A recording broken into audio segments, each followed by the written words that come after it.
Late April 1943, outside Tunis, Tunisia. The war in North Africa was ending not with a battle, but with a collapse.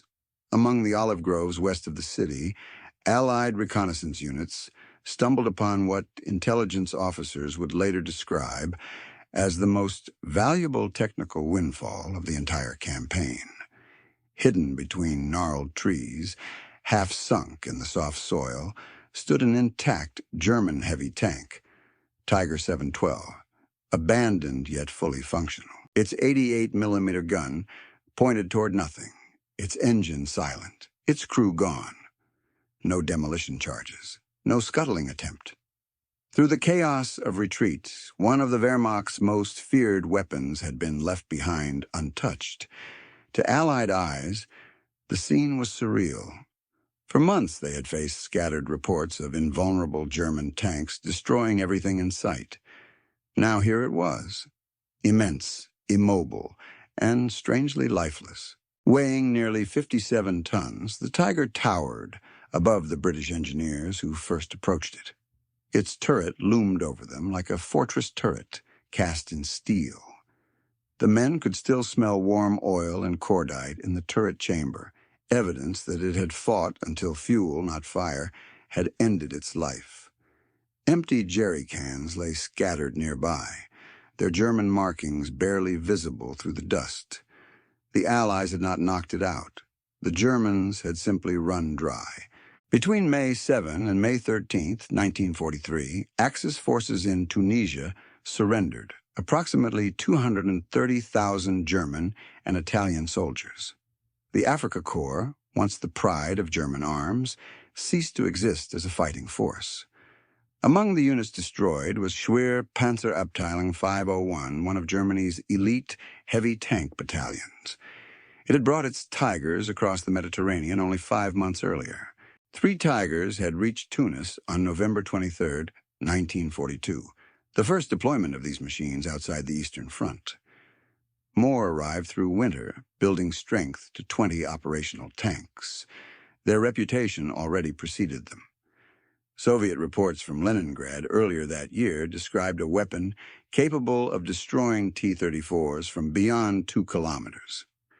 To Allied tankers in Tunisia, those numbers seemed impossible until the battles of February 1943 proved otherwise. At Sidi Bouzid and Kasserine Pass, American Shermans met the Tiger for the first time. The result was shock. The 88mm KWK-36 L-56 gun pierced U.S. armor long before Sherman crews could even find the range. Infantrymen watched their supporting tanks burn under shells fired from invisible distances. Reports flooded command posts describing super tanks impervious to return fire. Psychologists within the U.S. Army later coined the term Tiger phobia. Crews would delay advances, refuse to move without artillery or air cover, sometimes abandoning positions at the mere rumor of Tiger presence. Yet as the campaign dragged on, the same records revealed another truth. Very few Tigers ever fought in Tunisia. Mechanical breakdowns, spare part shortages, and chronic fuel starvation destroyed more than enemy fire ever did. By late April 1943, Heavy Panzer Battalion 501 recorded only a handful of operational vehicles. The rest were immobilized, awaiting parts or fuel that would never arrive. When the final retreat orders came, crews destroyed what they could. But demolition teams could not reach every vehicle in time. Tiger 712 escaped destruction by accident, left in a grove that had served as a temporary field workshop. British engineers documented its capture on June 9, 1943. They found it untouched, its systems intact, its ammunition still stowed. Within weeks, orders reached Allied headquarters. The tank was to be shipped to America for exhaustive examination. The journey would take it from the olive groves of Tunisia to the laboratories of Aberdeen Proving Ground, where U.S. engineers would uncover not just German craftsmanship, but the fatal flaw that would define the Tiger's legacy. The discovery would soon reveal that the tank's greatest weakness wasn't its armor or its gun, but the sheer volume of fuel it required to move it all. By early July 1943, the Liberty ship SS Samuel P. Bush docked at Norfolk, Virginia, carrying the captured Tiger 712 lashed to a reinforced cradle in its hold. Moving the 56.9-ton tank from the Tunisian coast to the United States had required an operation almost as complex as a small campaign. Roads had been tested for load capacity, bridges reinforced with timber, and cranes borrowed from naval shipyards capable of lifting 70 tons. The journey that would have taken 4 hours by convoy in peacetime consumed 3 days of careful maneuvering under darkness. Now it stood on American soil, silent, scarred, and waiting to be dissected. From Norfolk, a specially designed flatbed railcar carried it north to Aberdeen, Proving Ground, Maryland, the U.S. Army's principal facility for testing captured weapons. Brigadier General Gladian M. Barnes, head of Army Ordnance R&D, issued precise orders. The Tiger's examination must be absolute. Armor, armament, mechanical systems, crew ergonomics, and above all, fuel economy would be measured and documented. When the crate was opened on July 15th, the engineers gathered as if before an artifact from another civilization. Under the summer light, the Tiger's steel reflected a dull, gray-brown hue from African dust. American technicians circled the machine in silence, taking in its massive interleaved road wheels, the overlapping pattern unlike anything on Allied tanks. They noted the thickness of each plate: frontal armor, 100 mm, turret face up to 200 mm at the mantlet, sides 60 to 80 mm. The tolerances of every weld seemed surgical. The Maybach HL 230 P45 engine drew immediate attention. 23 liters of displacement, 12 cylinders, 700 horsepower at 3,000 RPM. Its brass data plate gleamed from the rear bulkhead, embossed with the Henschel logo and the serial numbers stamped with geometric precision. To the American engineers used to the Ford GAA V8 in their Sherman tanks, the Maybach looked more like an aircraft power plant than an armored vehicle engine. Captain Robert Sanders, chief test officer, dictated his first impressions into a field recorder. The engineering quality is undeniable. Fittings numbered, hoses wrapped, tolerances exact. Yet maintenance requirements would immobilize any field unit lacking factory support. The Tiger's transmission was another revelation. The Maybach Olvar OG 40 12-16 gearbox provided 8 forward and 4 reverse gears, synchronized for remarkably smooth shifts. But the assembly weighed over a ton and required complete removal of the turret to replace. A similar failure on a Sherman could be fixed in a forward workshop within hours. The Tiger demanded a machine shop and days of labor.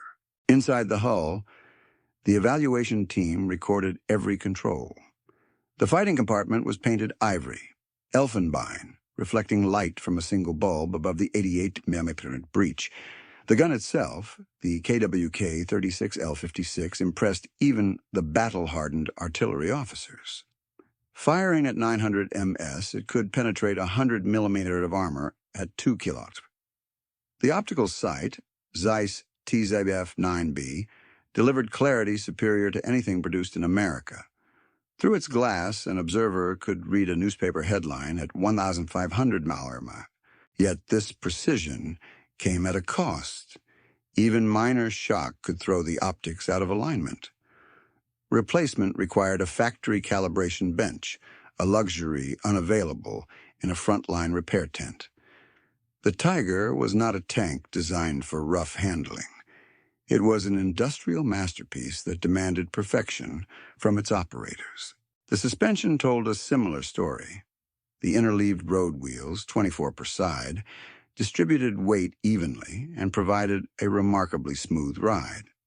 But they also trapped mud, snow, and debris. In the Russian winter, crews had been forced to light fires beneath the hulls to thaw frozen slush before dawn marches. American evaluators saw elegance, but they also saw fragility. By mid-August, Aberdeen's mechanics had completed disassembly.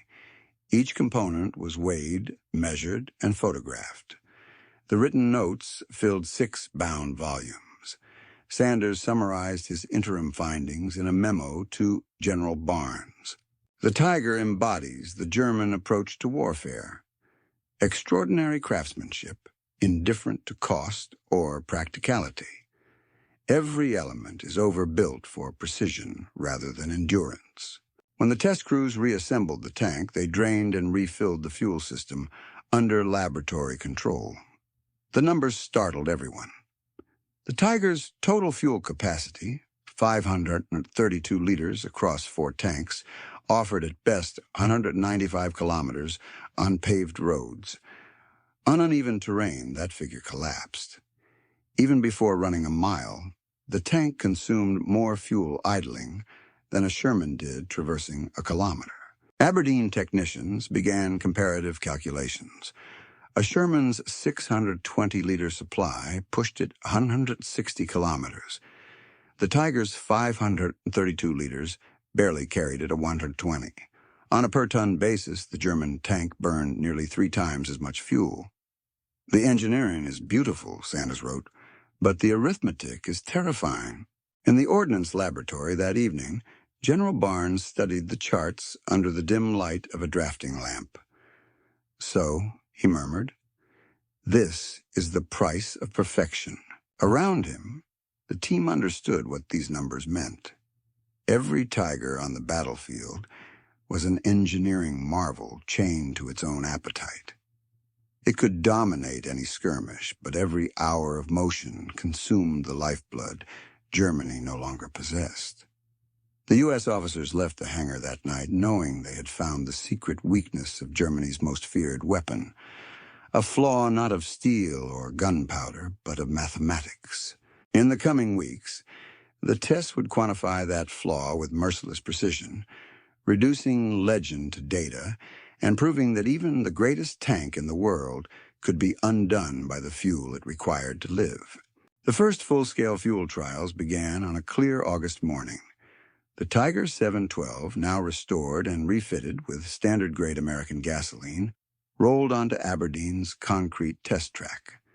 Engineers lined the perimeter with measuring instruments and fuel drums, noting every gauge movement. Its Maybach engine roared to life with a deep mechanical growl that reverberated across the proving ground. Observers recorded the sound as a controlled earthquake. At steady speed on smooth pavement, the results matched the German specifications. 195 liters per 100 kilometers, roughly 1.2 gallons per mile. The range on a full tank measured just over 117 miles, 188 kilometers, precisely what German manuals had claimed. But when test drivers shifted to cross-country terrain, climbing hills and maneuvering through mud pits, the illusion of efficiency collapsed. Fuel consumption rose exponentially. After 32 miles of rugged terrain, the Tiger's fuel indicators neared empty. The test log showed 132 gallons burned, leaving barely 8 gallons remaining. This translated to 4.1 gallons per mile, reducing its realistic range to 34 miles, 55 kilometers. When the engineers introduced combat simulation, rapid acceleration, turret traverse, frequent braking, and extended idling, the numbers grew catastrophic. The Tiger consumed more than 6 gallons per mile, 14 liters per kilometer. Operational range, 23 miles, 37 kilometers, before total fuel exhaustion. Captain Sanders dictated his observation. These figures render extended mobile operations impossible. Tactical mobility ceases to exist beyond the nearest refueling point. In a combat environment, such consumption was fatal. At 700 horsepower, the Maybach engine produced only 12 horsepower per ton, barely adequate to move the tank through mud. Each gear change drained fuel faster than any Allied tank in service. A single battalion of 20 Tigers required 30,000 to 40,000 gallons of gasoline every week, a staggering burden for Germany's overstrained logistics system. To place that in perspective, an American armored battalion operating 53 Sherman tanks consumed roughly 65,000 gallons weekly, including supportive vehicles. The Germans were burning nearly the same amount for fewer than half the tanks. When support trucks, half-tracks, and recovery vehicles were added, a heavy Tiger battalion could exceed American fuel consumption entirely, while delivering less operational mobility. The results shocked even the analysts accustomed to German extravagance. The Tiger's weight and armor made it an immovable fortress, but its appetite for fuel made it strategically inert. It could defend, but rarely pursue. It could attack, but only within reach of its fuel convoys. The same weapon that terrified Allied crews was, in truth, shackled by arithmetic. Aberdeen's mathematicians translated those findings into strategic projections. They concluded that Germany, with its limited synthetic fuel output, barely 33 million barrels annually compared to America's 1.8 billion, could not possibly sustain more than a few hundred Tigers in continuous operations. Each tank's lifetime fuel demand, approximately 300,000 gallons, 114 million liters, equaled the combined consumption of 7 Panthers or 18 Panzer IVs. The Tiger was consuming the Reich itself. Colonel Barnes's October 1943 report to Army Ordnance summarized the findings in a single, chilling line. Every Tiger placed on the battlefield weakens the German Army's ability to fight tomorrow. The report circulated among Allied commands, influencing operational doctrine almost immediately. Rather than fearing the Tiger, American armored units were instructed to exploit its vulnerability. The new tactical guidance stated simply, make the Tiger move, force it to reposition, extend its engagements, draw it into maneuvers that drained its finite fuel reserves. An immobilized Tiger, however invincible in armor, was as helpless as an artillery bunker without shells. Film crews at Aberdeen turned the test footage into a training reel titled Understanding the German Heavy Tank. The narrator's calm voice explained, "The Tiger I travels roughly 120 miles on a full tank under perfect road conditions. In battle, this falls below 40. A Sherman travels 5 times farther on equivalent fuel. Mobility is our advantage. Use it." By the time the test concluded in early 1944, the Tiger's myth had been reduced to measurement and data. The terrifying symbol of German power had become a case study in over-engineering. What the engineers at Aberdeen understood with equations, Allied soldiers would soon prove with experience.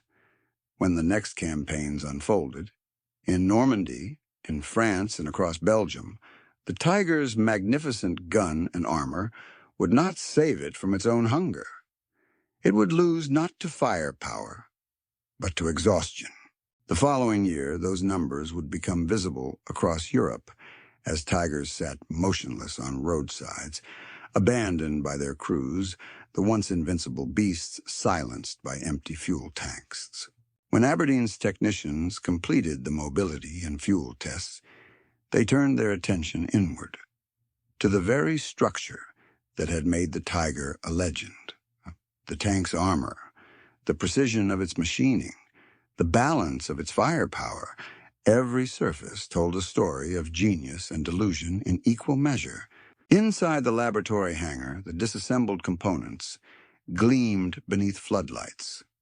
The turret armor, cut open with acetylene torches for study, revealed interlocked plates so thick that even American engineers paused in silent respect. The frontal glacis measured 100 millimeters solid steel. The mantlet between 120 and 200 millimeters, depending on angle. Each weld was nearly flawless, each plate joined with tolerances of 0.5 millimeter. The German documents described the manufacturing process as if it were clockmaking. The Tiger's signature weapon, the 8.8 mm Kokoi 36 L56, dominated the workshop. It was descended from the famous 88 anti-aircraft gun that had earned Allied fear since 1940. On the testing range, Aberdeen gunners confirmed what battlefield veterans already knew. At 900 meters per second, its armor-piercing round could penetrate 100 millimeters of rolled homogeneous armor at 2,000 meters. No Allied tank of 1943 could survive a frontal hit at that range. One American officer recorded simply, "It destroys whatever it sees." Yet as the Tiger's strengths were cataloged, its weaknesses began to multiply. The gun's recoil system was delicate, relying on two large recuperator cylinders filled with high-pressure oil. If one seal failed, the gun would seize. Replacement parts had to be machined specifically for each vehicle. No two systems were identical enough to interchange freely. The precision that made the Tiger deadly also made it brittle. The same paradox haunted its mechanical systems. The torsion bar suspension, while providing remarkable ride comfort and firing stability, required perfect alignment. Damage to even one bar meant lifting the entire hull to replace it, an operation impossible under fire. Its interleaved road wheels, a marvel of even weight distribution, clogged constantly with mud and ice. German crews in Russia often spent half the night clearing frozen slush from between the wheels just to move by morning. Aberdeen's metallurgists tested the armor composition and found it superb. High-carbon manganese steel, well-hardened but increasingly scarce in Germany by 1943. The samples from Tiger 712 showed consistent quality, yet intelligence reports confirmed later production models suffered declining standards as resources ran thin. The Tiger's brilliance was unsustainable. Every plate, bolt, and bearing consumed rare metals Germany could no longer afford to lose. In the firing range, U.S. ordnance experts compared the Tiger's 88 mm to their own 75 mm M3 mounted on the Sherman. The difference was brutal. The Sherman's round could barely dent the Tiger's frontal plate at 500 meters, while the Tiger's projectile passed cleanly through two Shermans placed nose to tail. But then came the cost equation. The Tiger's main gun assembly alone required 920 man-hours of labor and precision-machined components from multiple factories. The Sherman's entire turret took less time to build. By September 1943, the analysis team drafted its conclusion. The Tiger represented the extreme endpoint of an engineering philosophy, the pursuit of perfection without regard to production, maintenance, or fuel. The machine could outfight anything, but it could not outlast a sustained campaign. Colonel Barnes summarized it during a lecture to visiting officers. The Tiger isn't a tank in the American sense. It's a handcrafted instrument of war, built like a grand piano and treated like a disposable tool. American doctrine favored the opposite: quantity over singularity, maintainability over refinement. A Sherman could be field-stripped by mechanics with hand tools, its engine swapped within hours. Its parts came from uniform supply chains that fed thousands of identical machines. The Tiger, in contrast, demanded the attention of an orchestra of specialists, technicians, machinists, mechanics trained on a vehicle that existed only in hundreds, never in thousands. Even its battlefield behavior reflected that philosophy. German doctrine used Tigers as breakthrough weapons, not for sweeping movement, but deliberate, surgical strikes. Yet the war had shifted. The Germans no longer needed scalpels, but hammers. What the engineers at Aberdeen realized was that the Tiger's perfection contained its doom.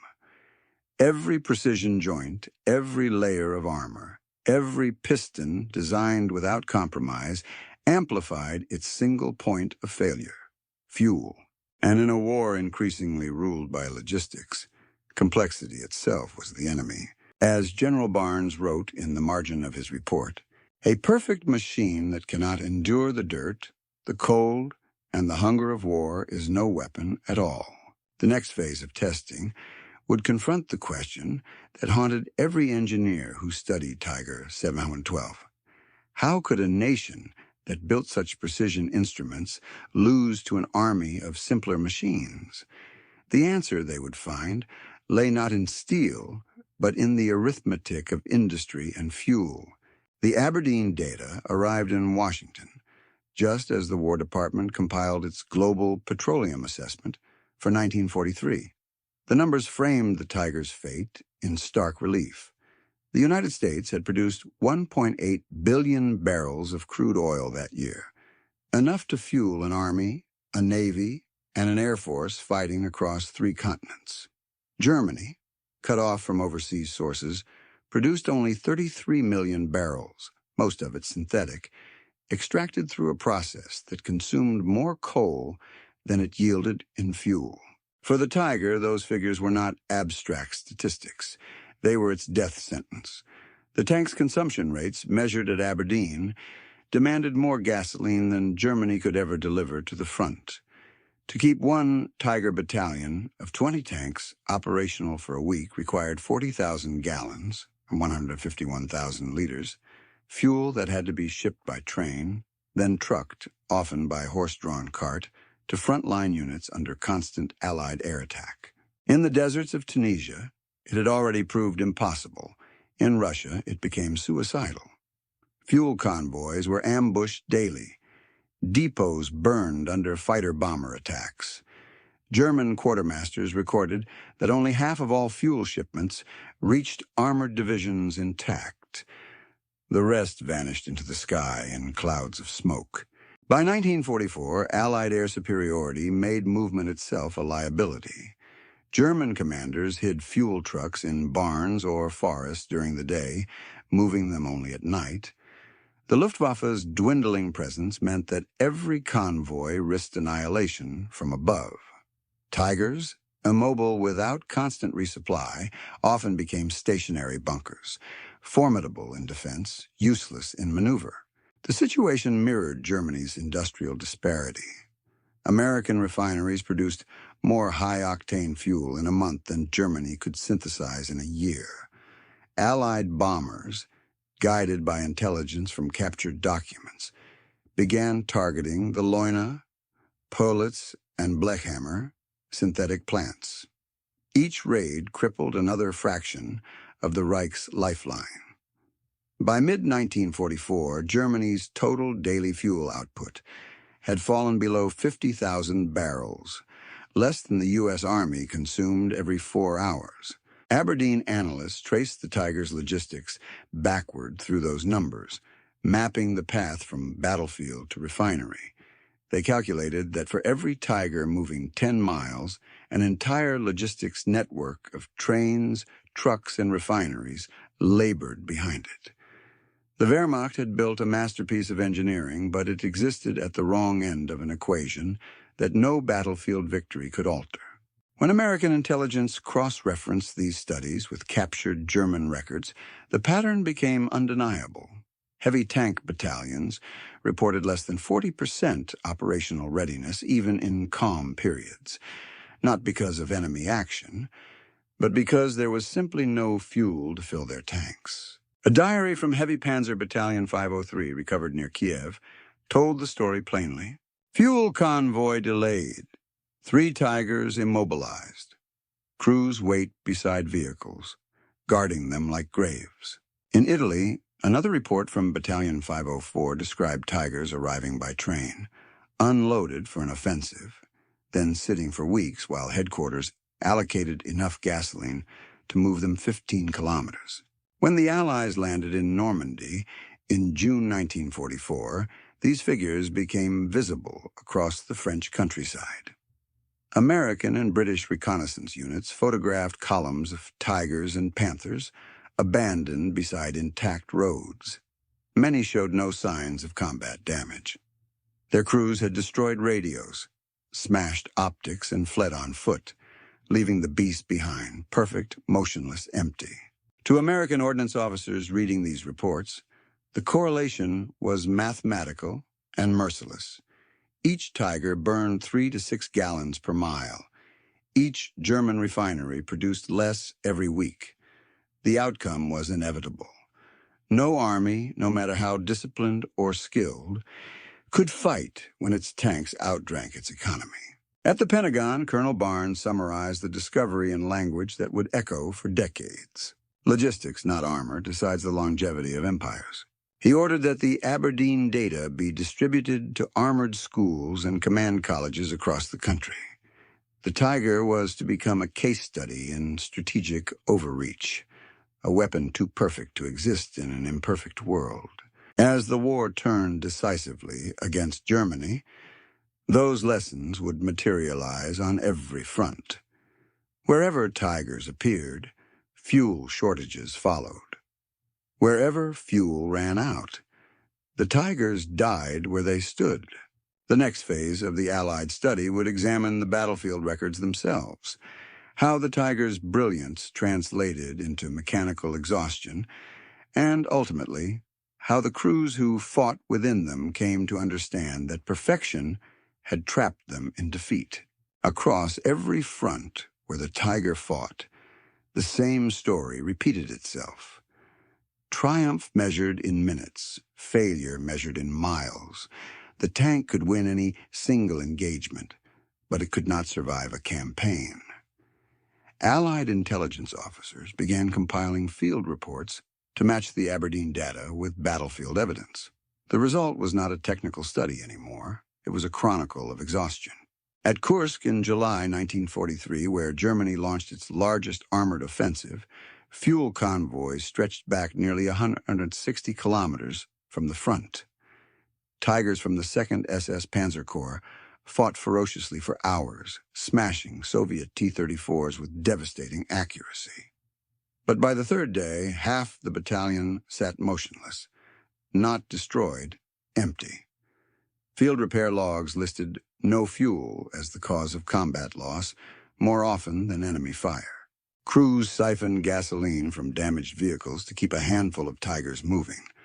One commander wrote bitterly, "We fight for meters of ground and lose them for lack of leaders."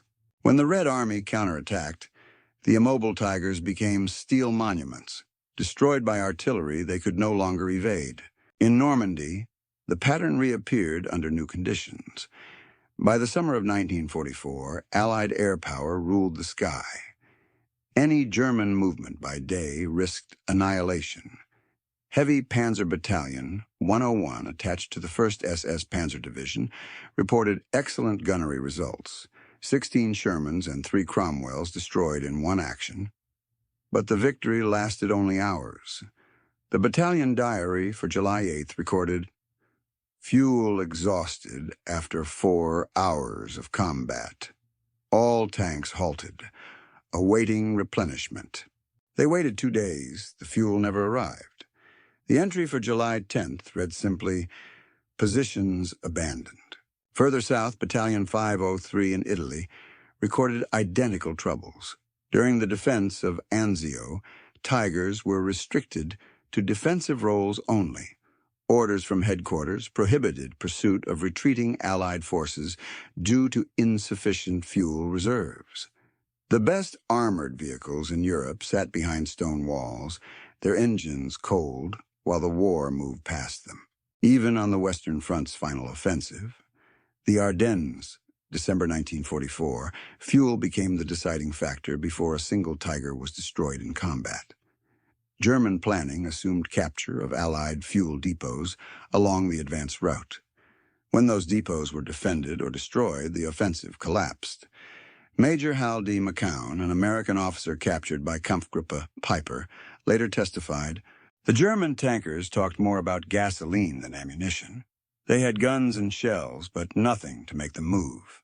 McCown escaped days later and confirmed Allied air reconnaissance. German roadsides littered with abandoned Tigers, their hatches open, tracks intact, hulls unscarred, silent victims of mathematics. Captured documents after the war filled in the final numbers. A Tiger I required roughly 300,000 gallons, 1.14 million liters, of fuel during its average service life. The same quantity could have powered 7 Panther tanks or 18 Panzer-Pfalz. By choosing quality over quantity, Germany had built an army it could no longer move. Even the Tiger's mechanical endurance betrayed it. The engine's service life rarely exceeded 200 kilometers before overhaul.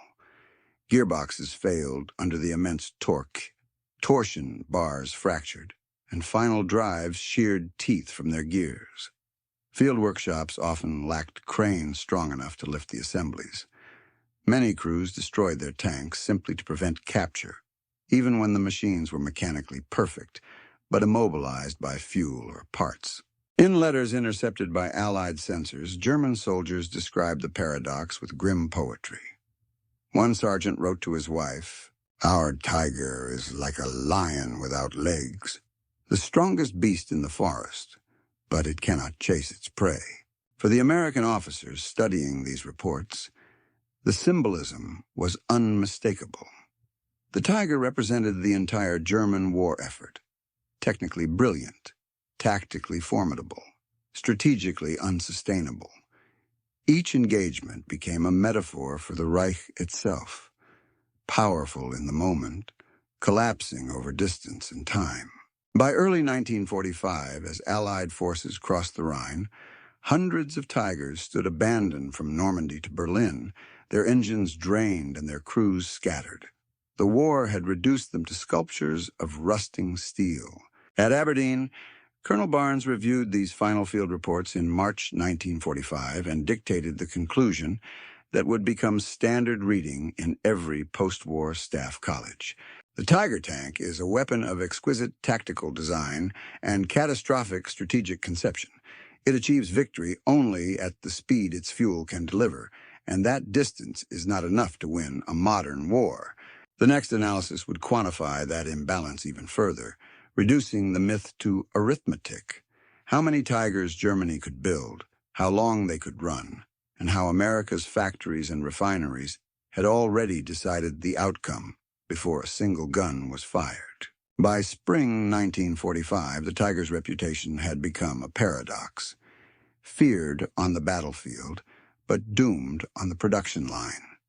The U.S. Ordnance Department began compiling comparative studies: factory output, cost per vehicle, man-hours per unit.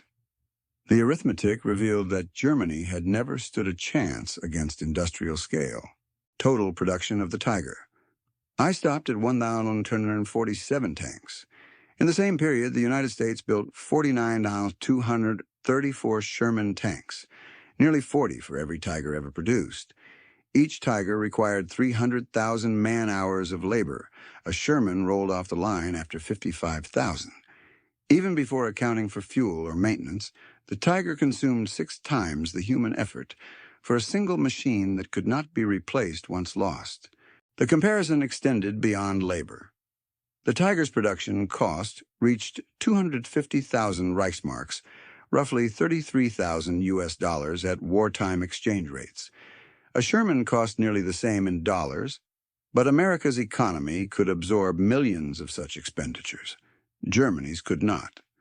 The Reich's industrial base was already fractured by Allied bombing. Henschel's Kassel plant, the only facility capable of assembling the Tiger, operated under blackout and constant air raids. Every precision part required transport from satellite factories across a collapsing rail network. In contrast, American production resembled an ecosystem. Parts for Shermans came from hundreds of subcontractors, interchangeable and standardized. The Lima, Press Steel, and Fisher body plants could each replace the other in days. Detroit's Ford River Rouge complex produced complete tank engines every 20 minutes. The Germans produced one Maybach HL-230 engine every 20 hours. For German planners, the Tiger had become an industrial trap. They could not stop building it without admitting defeat, and they could not continue building it without hastening that defeat. Hitler himself demanded more heavy tanks, believing their superiority would offset numerical inferiority. By late 1944, the Design Bureau at Henschel proposed simplifications, Steel road wheels, reduced optics, thinner side armor, but the changes came too late. The war's mathematics had already rendered perfection obsolete. At Aberdeen, Colonel Barnes distilled the data into a single sentence for his final report. Quantity is the hidden dimension of quality. The Tiger's mechanical brilliance could not multiply itself. Every destroyed vehicle meant the loss of irreplaceable craftsmanship. American tanks, by contrast, existed in legions.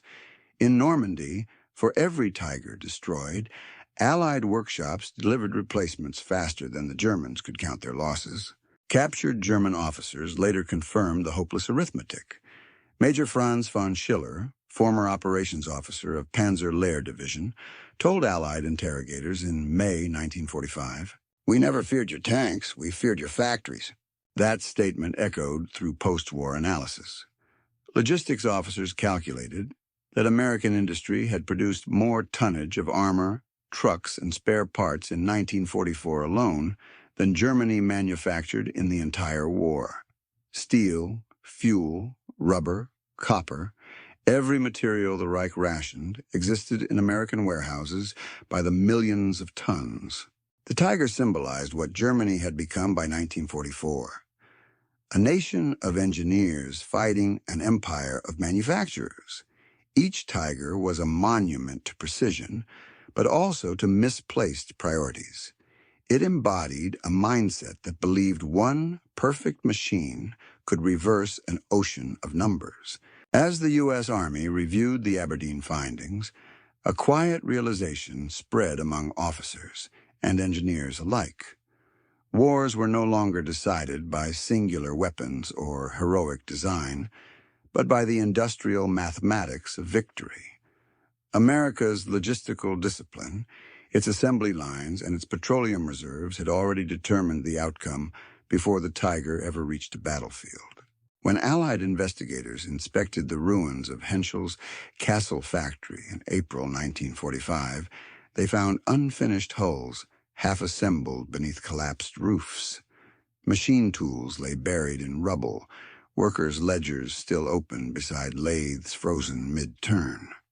The war had ended exactly where it began for the Tiger, in the workshops that could no longer feed its appetite.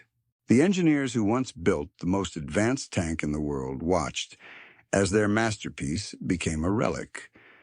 And in the cold arithmetic of total war, the Tiger had proven that craftsmanship without scale was just a slower form of defeat. The next stage of the Aberdeen report turned from factories to front lines, documenting how American tankers, once terrified of the Tiger, came to regard it not as a monster, but as a monument. What had begun as fear would end as reflection. By the time the Allies crossed the Rhine, the Tiger no longer inspired terror. It inspired curiosity. American tank crews, who once whispered its name with dread, began to study its remains along the roads of France and Belgium.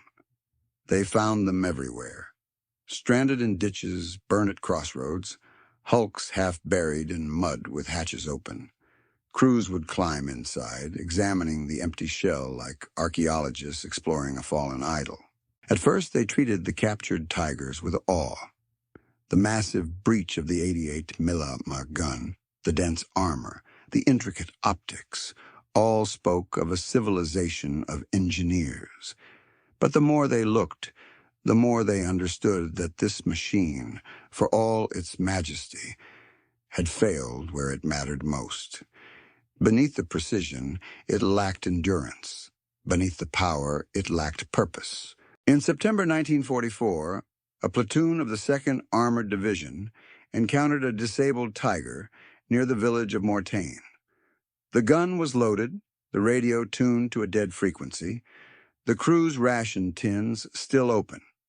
Sergeant Joseph Grady later recalled, "It looked brand new, no holes, no burns. Just sitting there like someone parked it and walked away." He asked a French farmer what had happened. The man pointed to the sky. "No gasoline," he said simply. To the American tankers, that phrase became a summary of the entire German campaign. No gasoline. the three words that turned fear into confidence. Shermans refueled from convoys that never stopped. Supply trucks lined the roads for miles, headlights covered, engines idling, bringing everything forward: fuel, ammunition, food, spare parts. Behind every U.S. tank battalion rolled an empire of logistics that could rebuild a division in days. The Germans had built monuments of steel. The Americans had built motion itself. Reports from the field captured that transformation.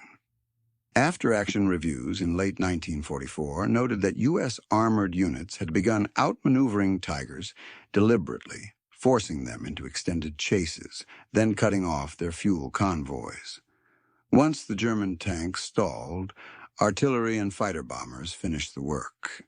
The Tiger's greatest tactical strength, its frontal armor, meant nothing once it stopped moving. At Camp Hearn in Texas, where returning tankers shared their stories with new trainees, one instructor summarized the lesson bluntly. "They built masterpieces, we built tools, and tools win wars." In captured diaries, German crewmen expressed a kind of tragic admiration for that practicality.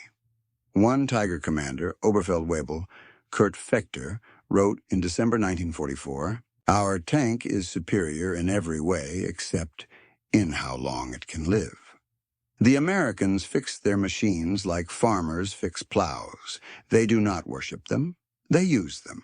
For the U.S. Army, that mindset became doctrine. Mobility was power. Simplicity was survivability. Every part had to be replaceable, every engine repairable in the field. The Tiger's mechanical beauty was its undoing. The Sherman's rough efficiency was its salvation.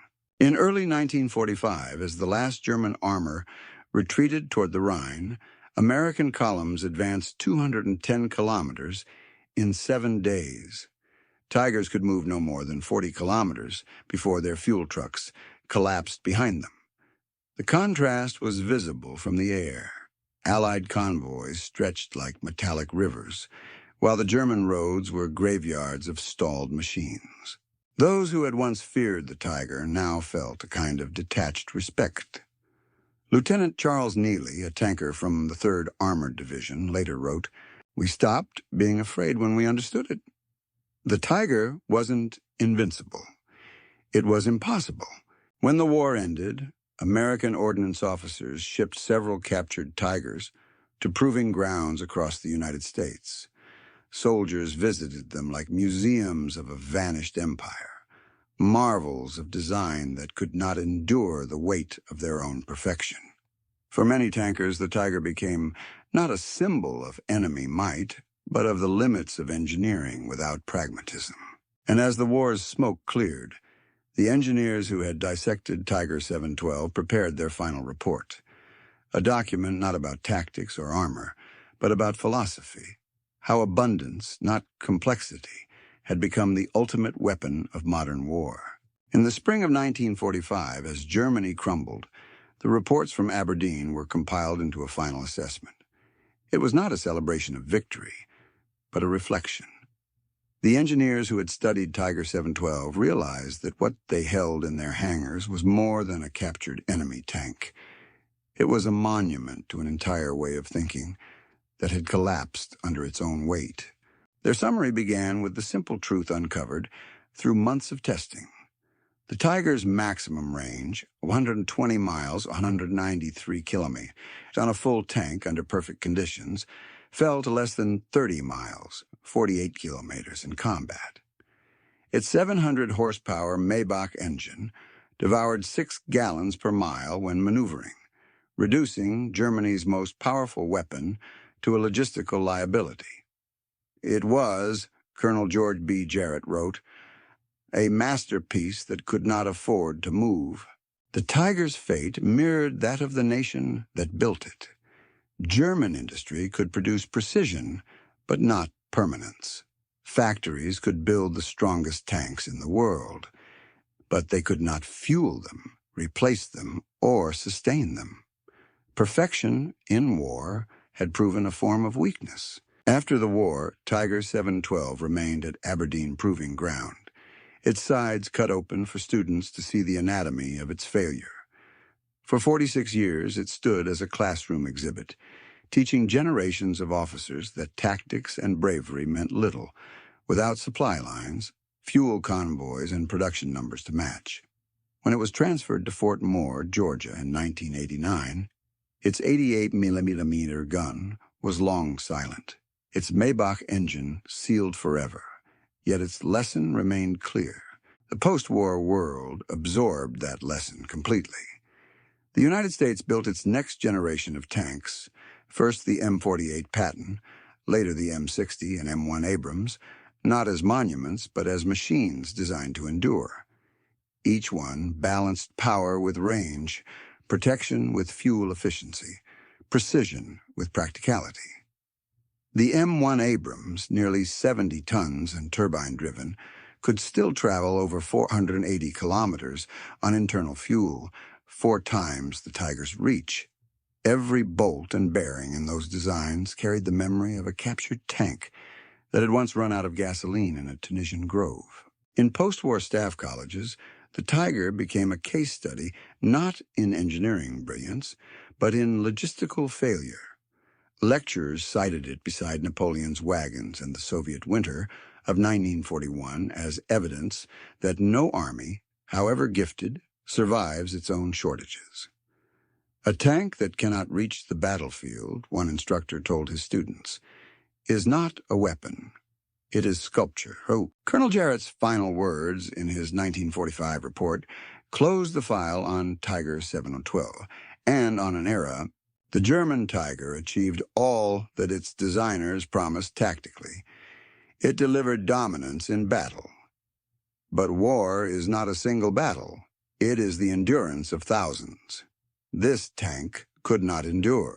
Across Europe, the rusting hulks of Tigers still dotted the roads from Tunisia to Berlin, silent memorials to a flawed idea that power alone could defeat time, distance, and fuel. For the men who had captured Tiger 712, that idea had died the moment they lifted its empty fuel caps. The war had begun with terror, before an invincible weapon, and ended with the quiet understanding of a mathematical truth. No machine, however strong, can survive beyond the reach of its own supply line. The Tiger's gun would never fire again, but its echo shaped every armored doctrine that followed. It remains, even now, a teacher in steel, proof that the greatest weapon of war is not strength, but sustainability. And in that stillness, Tiger 712 endures, not as a symbol of German might, but as the most elegant demonstration in history that victory belongs not to the best tank, but to the army that can keep it moving.